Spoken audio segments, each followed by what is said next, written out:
I've been stuck at home for almost 2 months because I was in a bike accident in Manhattan. I broke a couple bones and wasn't able to walk. But just last week, my doctor cleared me to start walking in my boot. I do have to wear this ugly boot, but at least I'm free. I'm a free woman. I can finally walk again, just in time for my absolute favorite week of the entire year in New York City. It's the week of Halloween and Dia de los Muertos. So today we're gonna put together my very affordable last-minute costume. I'm gonna tell you pretty much all of my scariest stories, one of which just happened yesterday. And we're also gonna make my ofrenda to honor my dad for the Day of the Dead.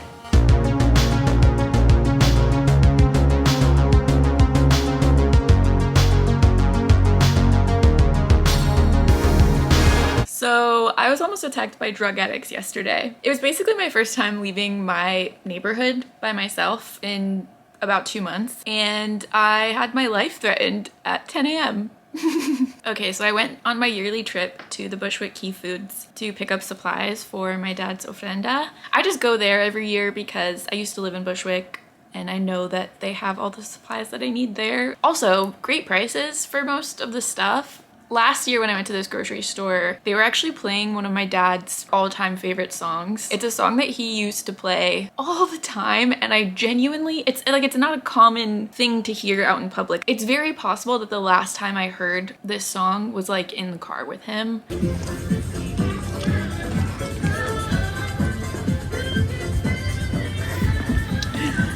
So that felt really special, especially because I was there getting stuff for him. So yeah, I got done doing my shopping. I was walking back to my car and I was just so excited to be outside. I stopped on a corner and to take a video of this like really beautiful red tree. And so I started panning, and when I panned over, this man who I didn't even see, I wasn't even looking at him because I was in my own world. I was so happy to be outside that I was like, la-di-da, oh my god, everything is so beautiful. Like, I didn't have my fight or flight New Yorker head on a swivel senses heightened, and I didn't think that I needed to. It was 10 a.m. I panned over and this man, he screamed, "What the f*** are you recording?"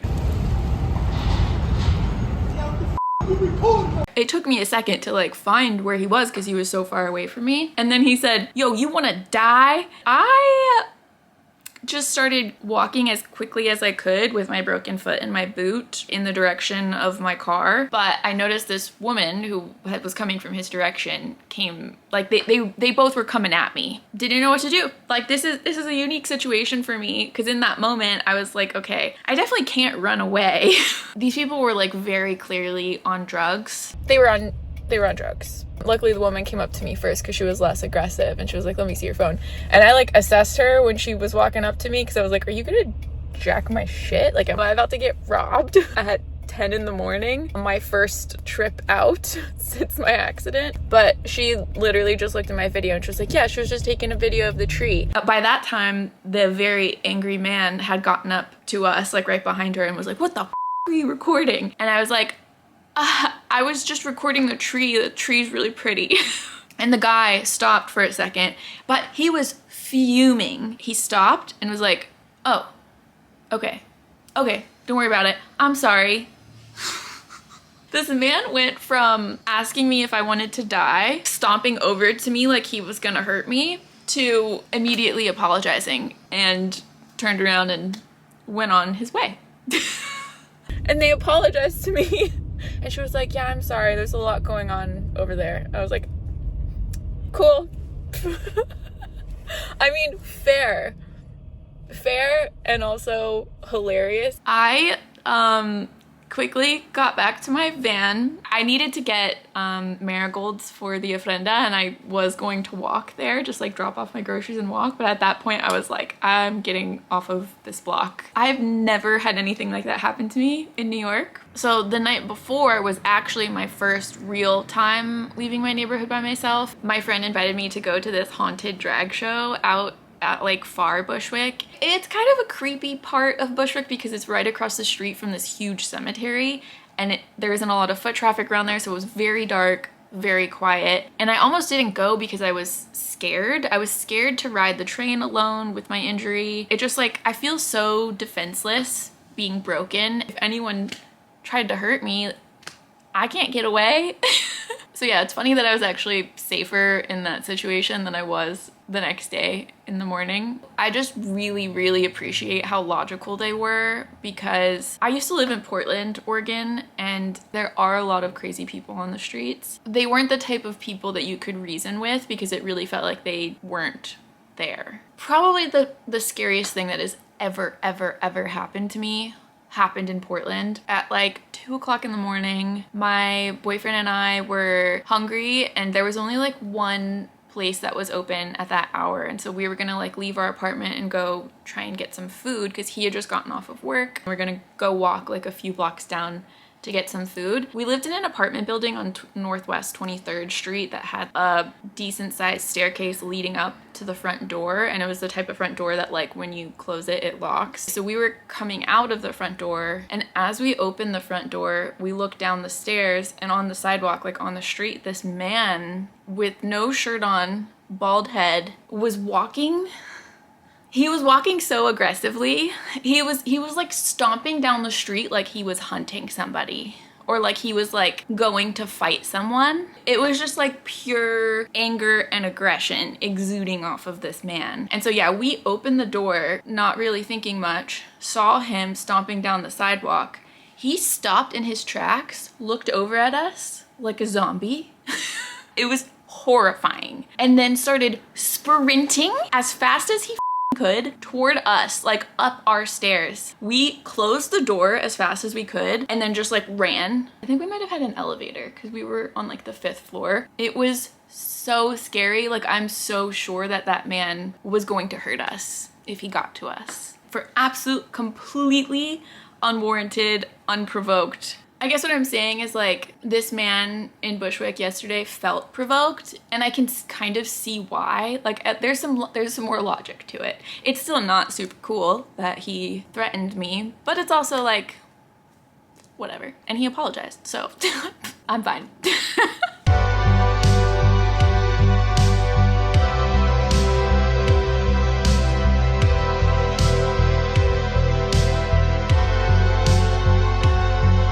Okay, so now I'm going to start building my ofrenda for Dia de los Muertos. If you don't know about it, Dia de los Muertos translates to Day of the Dead. It is a Mexican holiday celebrated every year on November 1st and 2nd. It has its roots in Aztec culture. So the Aztecs were the indigenous peoples of Mexico, specifically the Mexico City area. The Aztecs believed very strongly in maintaining a relationship with the dead. They actually had a festival every year, every summer. They would have a month-long festival to honor the dead, which I think is really cool. When the Spanish colonizers arrived in Mexico, they tried to eradicate all of the indigenous practices and rituals because they believed them to be pagan, but some of those rituals were just a little too deeply ingrained to get rid of. So in order to make this celebration more Christian, the Spanish moved the holiday to November 1st and 2nd, which was already All Saints Day. So my Mexican family is from Mexico City, and they have very heavy indigenous Aztec DNA. I'm not sure exactly what the percentage was for my dad, but he had very like dark Aztec looking features, and I'm only half Mexican, and my DNA is 40% indigenous. The Spanish percentage for me, I think, is like 3%. The average Mexican is somewhere between 40% and 90% indigenous. So that's something that I didn't know when I was growing up, and I think a lot of Americans probably don't know, is that Mexicans are majority indigenous. They are Native Americans, technically. The Mexican indigenous DNA region reaches all the way up into America and does include like most of the Southwest. My DNA in particular actually reaches up to the area where I was born. I was born in Las Vegas, Nevada. That used to be Mexico. So yeah, that's why it feels really special to me now to be able to celebrate this holiday. Once my dad passed, it became extremely important to me to connect with him somehow and to feel connected to the Mexican culture as well. It became one of the most cathartic experiences after my dad's death. And even though it is a Mexican holiday, I highly highly recommend it to anyone who's had a loved one die, because the practice of creating an altar with their pictures, lighting candles, collecting things that matter to them, and just feels so like loving and comforting. I am a spiritual person. I do believe in the supernatural. Everyone in my family has had a supernatural experience. I genuinely do believe that the veil is thinner this time of year. I have had all of my supernatural experiences in the week of Halloween. Yeah, I believe in it, and I think that it's cool to approach it in like a loving way rather than a fear-based like, ooh, scary, you know? Okay, let's build the altar. In years past, I've had it in multiple different locations. One year I had it in like the nook of my fake fireplace, but that now has a tendency to leak when it rains, so I don't feel safe putting anything precious to me there. Last year I put it on my credenza here, but I plan on having a movie night with friends and I think it would be a little bit in the way. So this year, for the first year, I think I'm gonna put it here. I think this spot would be perfect, and I also like that I'll be able to like sit down at the table and look at it more and like spend more time with the altar. That's the plan. We can start collecting photos.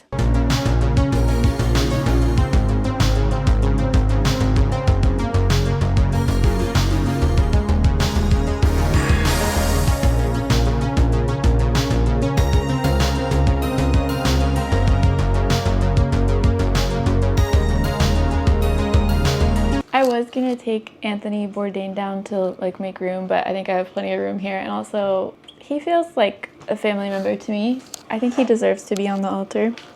Okay, so this is like the main photo that I think I used of my dad. The reason why I love this picture of my dad is because this is like when he was at his peak athleticism. My dad was actually recruited to work at the University of Nevada, Las Vegas. My dad was working in athletics in Mexico City. He was coaching like multiple different sports. This man named Roger met my dad at an event in Mexico City, and they just hit it off. My dad couldn't speak English at the time, and Roger couldn't speak Spanish, and yet it was like this kismet friendship. They just bonded immediately and loved each other, and Roger really wanted my dad to come work with him at the university in Las Vegas. And so Roger actually had my dad living in his house. When my dad first moved to Vegas, my dad lived with Roger and his family, and tragically, Roger actually died in a car accident not long after my dad moved to Las Vegas. My dad actually named my brother after Roger. My brother's middle name is Roger. And yeah, this man is pretty much responsible for my existence, for me being born in Las Vegas. This is my other favorite picture of my dad. Me, my dad, and my brother had a free helicopter ride into the Grand Canyon for sunset. My dad worked for US Airways for 30 years. US Airways then became American Airlines. So my dad had free flying benefits for him and me and my family my entire life. One of the perks that we got to partake in was this helicopter ride into the Grand Canyon. We just did it this one time and it was incredibly special. It was December. We landed in the middle of the Grand Canyon and had a little picnic with like champagne and cheese and crackers. I just remember us all feeling so happy and excited and grateful to be there. Also, riding the helicopter back into the city of Las Vegas was incredible because we rode down the strip and were able to see the strip lighting up at night.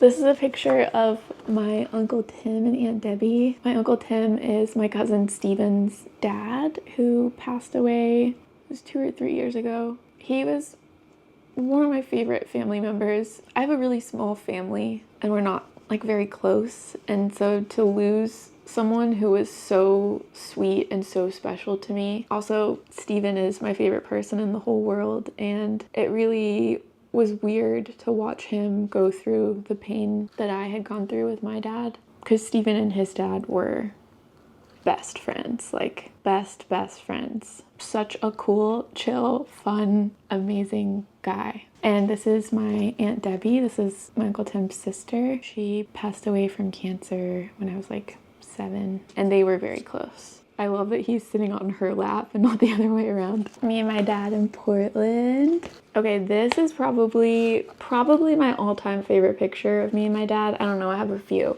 I love this picture. Me on my dad's shoulders. He was such a good dad. He really was the epitome of a dad. It's my Aunt Patty in Mexico. Oh, look at this picture.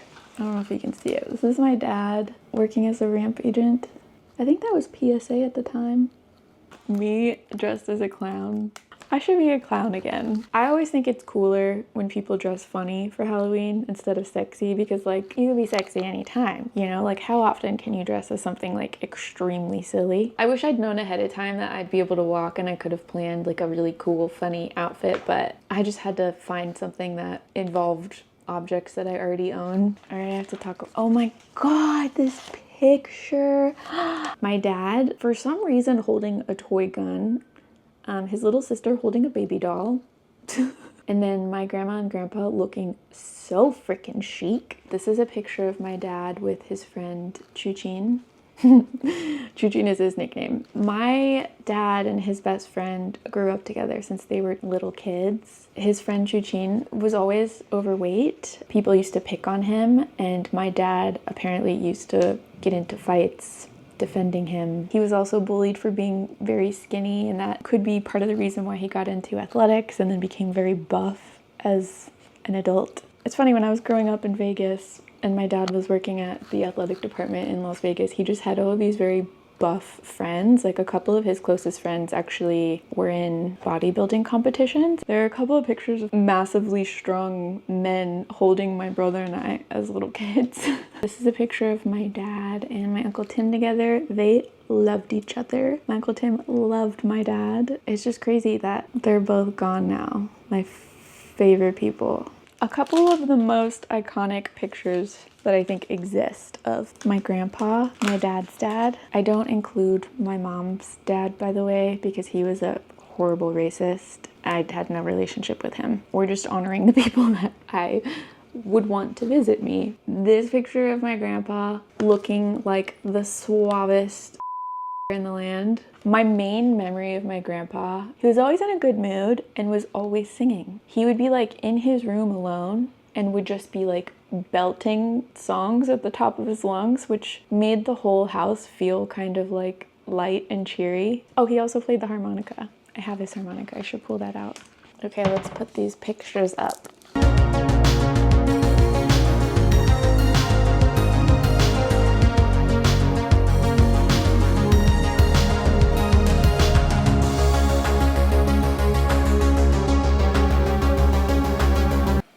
Most people put pictures in frames for their altars, but I like being able to put all of it away, and I also don't want to buy a bunch of frames because I have nowhere to actually put them.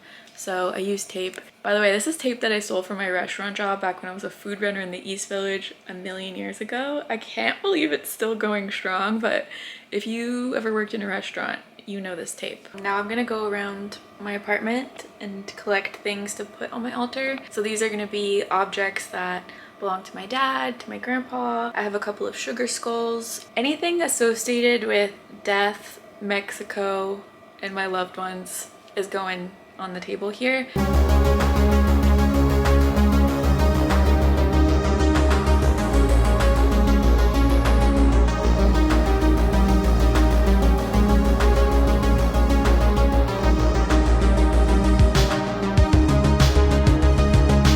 I just finished arranging all of my little objects on the altar. Here's how it's looking.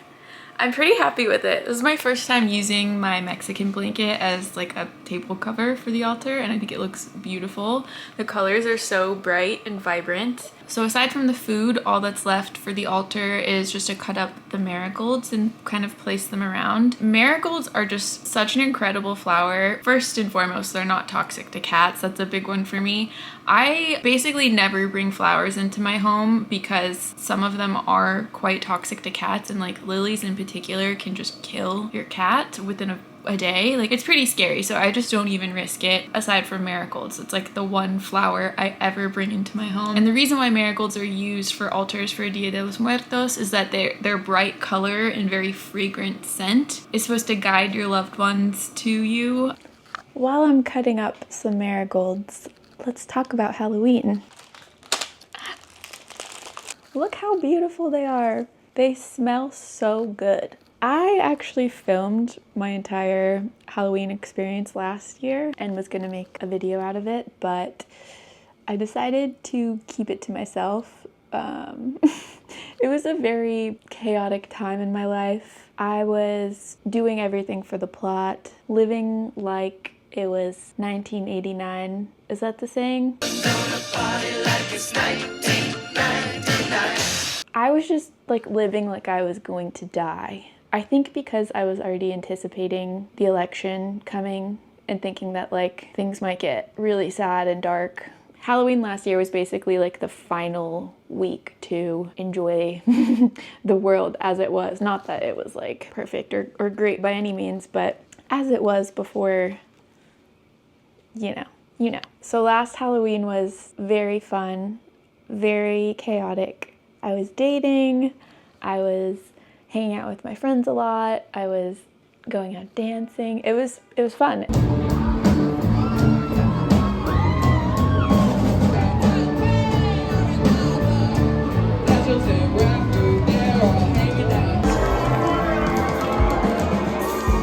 And as much as I wish I could do that again this year, like run around to a bunch of events and go dancing and stuff, at this point I'm just grateful that I'm able to go out and do anything at all. After my doctor gave me the green light to basically walk again without crutches, I texted all of my friends and was like, what are you guys doing for Halloween? I need to make last minute plans. I got a couple of invites to like big parties. Like my friend Sarah invited me to a ticketed event at the Knockdown Center. I've never been to the Knockdown Center. It's like a big event space also in Bushwick, but it's in a place that's like very, very scary. It's in this like kind of dead zone near the warehouses, far from trains, and there's a serial killer out there who has killed, I think, 3 people so far and has never been caught. It hasn't happened for a while. I think the last time somebody was killed out there was a year ago or so, but 3 people were killed who had been out at one of the clubs in that area. They went missing, and then a few days later their bodies were found in the Newton Creek. I've only gone out in that area a couple of times, and each time I've felt so scared that I've like run or gotten a ride. Another thing one of my friends invited me to was this event at the building that used to have Sleep No More. Sleep No More was this incredible interactive theater experience that was like interpretation of Macbeth, where you basically walk through this 5-story building that they've like completely morphed into an interactive theater space. My ex David surprised me with tickets to go for my birthday one year. That was so sweet of him, but it was not long after my dad died, and I ended up having a panic attack, which is kind of embarrassing. When you got to Sleep No More, you kind of like congregate in the bar area, and then little by little they take people into this elevator, and then they kind of like randomly drop you at different floors of the 5 floors. I didn't know that it was kind of a common thing that they would look out for couples and try to split people up. It must have been very obvious to them that David and I were together, so they immediately separated us in line. They pushed me into the elevator first and left David out, and so immediately I was on my own in this dark, huge, scary building, and everyone has these masks on, so it's hard to recognize people. I was able to find him pretty quickly. I don't know how long we were separated for, but I was able to find him because he has a very distinct walk. Not long after we reunited, we were walking around and all of these like little scenes kind of just appear, and we were in this like hallway and this scene started happening near us, and it kind of came up to us, and it was a scene with an older man on a gurney dying or dead. And this was not long after my dad died. I think it must have been a year or 2, maybe 2 years after his death. I had a lot of PTSD from my dad's stay in the hospital. I used to not be able to watch any sort of like medical scene in a movie. All of the beeping was just like, would bring back that flood of memories, and I would have a panic attack. So it had been like years that I hadn't watched like a medical scene, and then all of a sudden there's one coming at me in real life. It was so intense. I started panicking and hyperventilating, and I ran into a dark corner and was just crying. But luckily Sleep No More was such an incredible like professional production that they had people like in every single room looking out for this sort of thing, on standby, like just waiting to take care of people. So this woman immediately took me into like a private elevator and took me downstairs, gave us a VIP table in the bar area with like water and drinks in a safe space that was our own to calm down. That was very intense.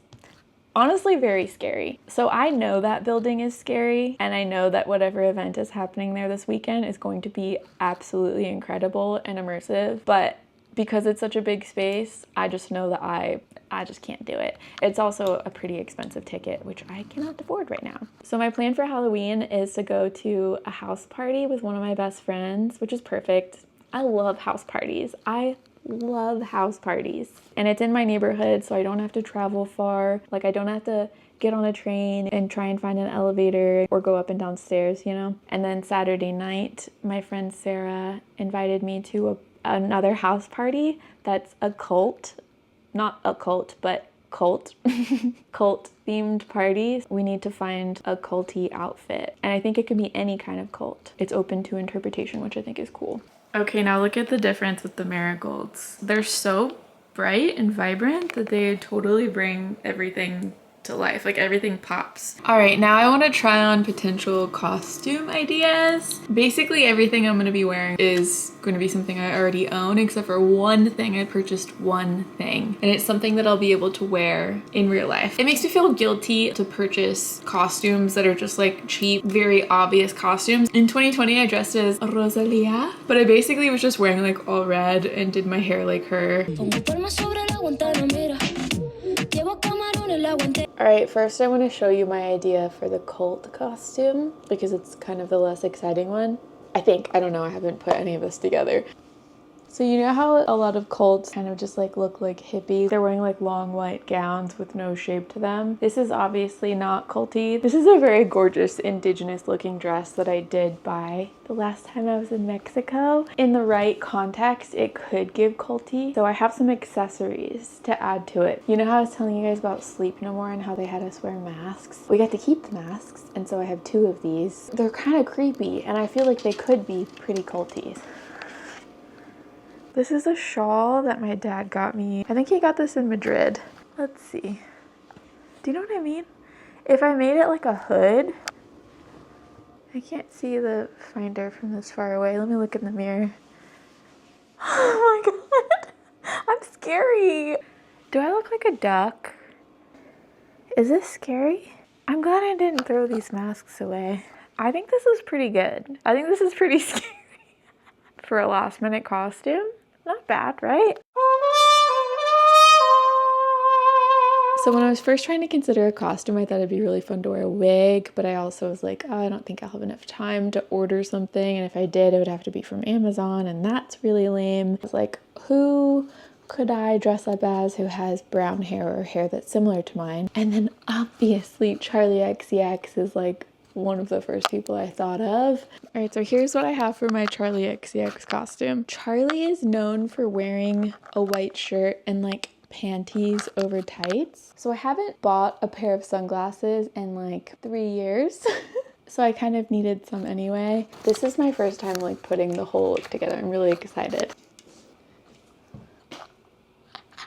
I'm actually so pleased with how this came together.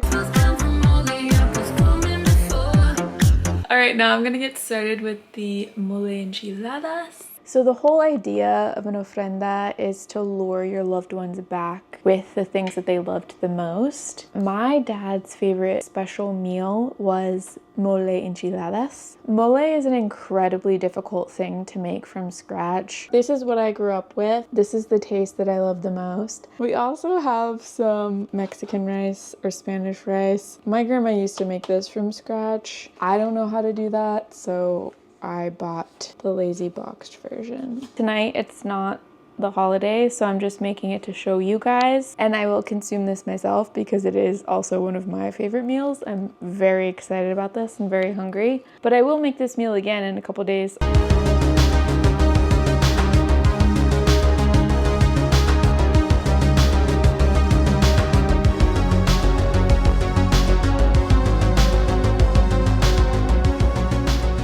Alright, now that I'm full on mole and I have my beautiful ofrenda, thank you guys so much for watching.